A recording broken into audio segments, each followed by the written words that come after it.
I think it might be time to admit that there's more going on than just the tires. Let's get into it.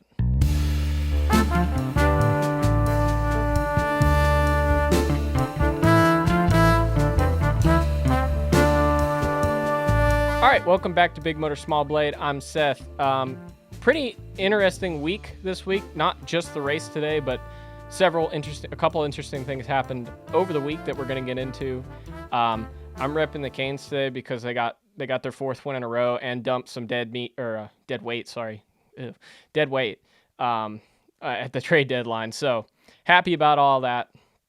But anyway, first things first, Austin Cindric. I didn't touch on this last week, mostly because I forgot about it, because I don't write notes for these for some stupid reason. I should, but I don't, and I didn't talk about it. But he, if you have been living under a rock, he right hooked Ty Dillon on the straightaway last week, pretty early in the race at Circuit of the Americas, and did not get suspended. Got a 50-point penalty for it. And I believe $50,000. I was, in the moment, pretty adamant that needed to be a suspension. And by adamant, I mean I was bitching in the group chat about it. But yeah, I thought it should have been a suspension. Now, obviously, you can definitely make the argument that this has been not something they do everywhere. Obviously, if you remember, Austin Dillon did not get suspended for it. And I believe Carson Hocevar also got away with it at Gateway, and that was under caution, which you can make a couple different arguments for. I would like it. I agree with Kyle Busch's take on it. Kyle Busch's take was this needs to be in the rule book. It's a penalty. It is this penalty or it's that penalty, whatever. It should be a suspension. Unfortunately, I think NASCAR has kind of backed themselves into a corner now with the way they responded to I'm going to call it the Kyle Larson rule. I think there were multiple reasons for them making the rule about losing and not being able to gain any playoff points from getting suspended or missing a race without it being, basically it was just missing a race without it being a medical clearance. I think there were obviously multiple reasons for that, but I'm going to call it the Kyle Larson rule, and the Kyle Larson rule essentially, I think, prevented them from suspending him here. I think that would have been the right move. Now, I think a lot of people get caught up on the nuance of, oh, Bubba and Chase got suspended at 1.5 miles for it. It's inherently more dangerous. Sure, but it still basically ruined a clip for Colleague Racing, and he did it in front of, I think, about 3 guys could have gotten involved in this, and that inherently makes it, if 2 guys pile into Ty Dillon or whatever, that inherently becomes a more dangerous situation, even if you're only going 100 miles an hour or whatever. So yeah, I don't agree with that. Now, how far do you take the rule? Is it if you intentionally wreck someone in general, you're going to get penalized? To be fair, I think 50 points and $50,000 is fair. But at the same time, if Austin Cindric goes out and wins 2 weeks from now, it completely doesn't matter, except that he's not going to have a chance to win the regular season title, which I hate to break it to you. He's a Penske car. They don't do that. They win the bullshit playoff system. They don't win the regular season title. That's where, you actually have to be good for a whole chunk of time, not just intermittently in 3 race bursts have a good run. So I don't know. It's I think they need to nail that down in the rule book. All right, and the other thing, Chase Briscoe and the 19 team won their appeal against NASCAR for their spoiler at Daytona.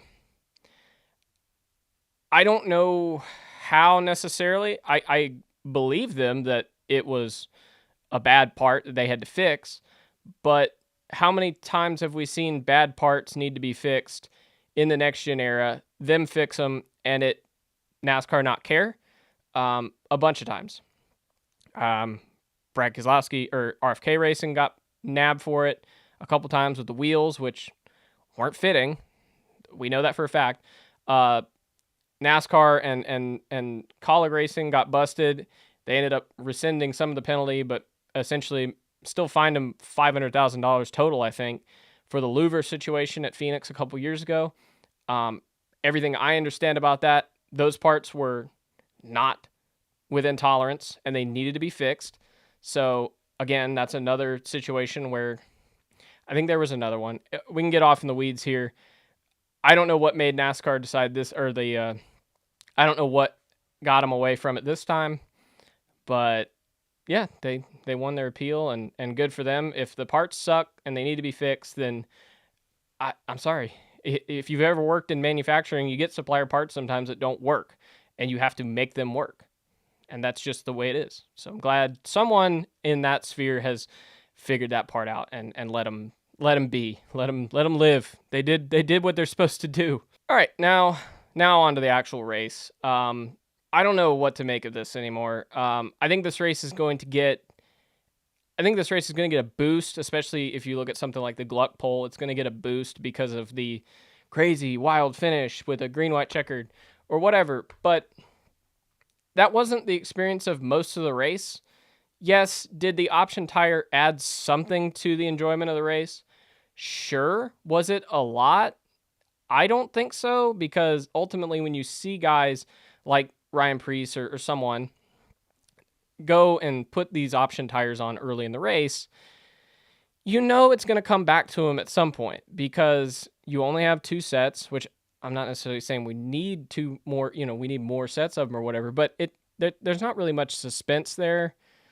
We know there's going to be 2 cautions. If you put one on before the stage breaks are over, then you've kind of made your bed. You're going to be down a set at some point. I don't know. I don't think it makes much difference. Also, again, the cars have too much grip. We need to get rid of the stupid independent rear suspension on these things. I know if you've been following this channel for any length of time, you know I hate the independent rear suspension. The cars have way too much mechanical grip. On top of them not having enough horsepower, or having too much brake, all this stuff. But if you get rid of some of this mechanical grip these cars have, you reintroduce, driver finesse into it. Guys are gonna wear their tires out more by the simple sheer fact that they have more power to grip. The power to grip ratio is jacked up right now. We saw the red tires, yes, had a shorter shelf life, but not enough that it really made a large difference. When most of the field took their option tires, they were all on them, and it didn't really make much of a difference to the race. Ultimately, I think we need to stick with these red tires. I guess we can see if we can go softer. Unfortunately, again, NASCAR, I'm going to get onto this. NASCAR, Denny Hamlin is a part of this too, because he led this charge on actions detrimental or actions gaslightable, as I like to call it sometimes. But he led this charge that the problem with this car was the tires.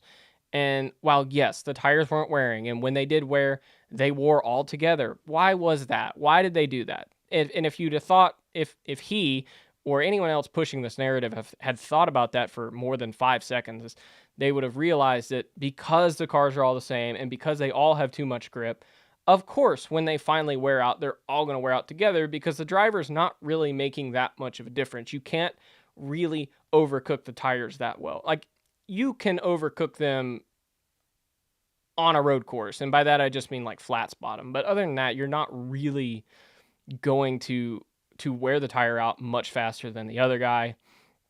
So, I don't know. Again, we can fix it. We can get rid of the transaxle. We can run a panhard bar, whatever we want to do. We can do that. It's only a couple changes away. I say that. I know it's not simple, and I know it's not cheap, but at some point you need to do it. We're stuck with this race again as the finale, the winner take all that a Penske car is definitely going to win. Go ahead and mark it on your calendar. Ryan Blaney, 2025 Cup champion. Go and put a bet in on it. Like, I know I said last week I'm not Dale Earnhardt. Don't listen to my betting moves, but I mean, that's pretty good. Go ahead and throw you like $10 on that. Like, you're either gonna profit or you're only gonna lose $10. So I think it's a pretty solid bet. But yeah, let's get into the actual race. All right, I did want to mention, I don't want this to sound like it sounds. I'll just admit that. But who really thought it was a great idea to give Catherine Legg a cup car? Like, I don't. She's usually like last row shootout material at the Indy 500. I don't know. She caused an accident. She spun out by herself once, and then while getting lapped by multiple cars, ran up and hit Josh Berry on his way by and completely collected Daniel Suarez to no fault of his own. For nothing, she was running last of the cars that were out there. She was 28th, but yeah, last of the cars that were running. I don't get it. I don't know why. I don't know who thought it was a great idea to give her a ride. Yeah, I don't know. All right, the finish, it was pretty good, but like I feel like we've seen this a bunch in the next gen car because there's not enough horsepower and too much drag, so the cars get stuck side by side, and that's pretty much what happened. Bell had to run his teammate up the racetrack just to get a nose in.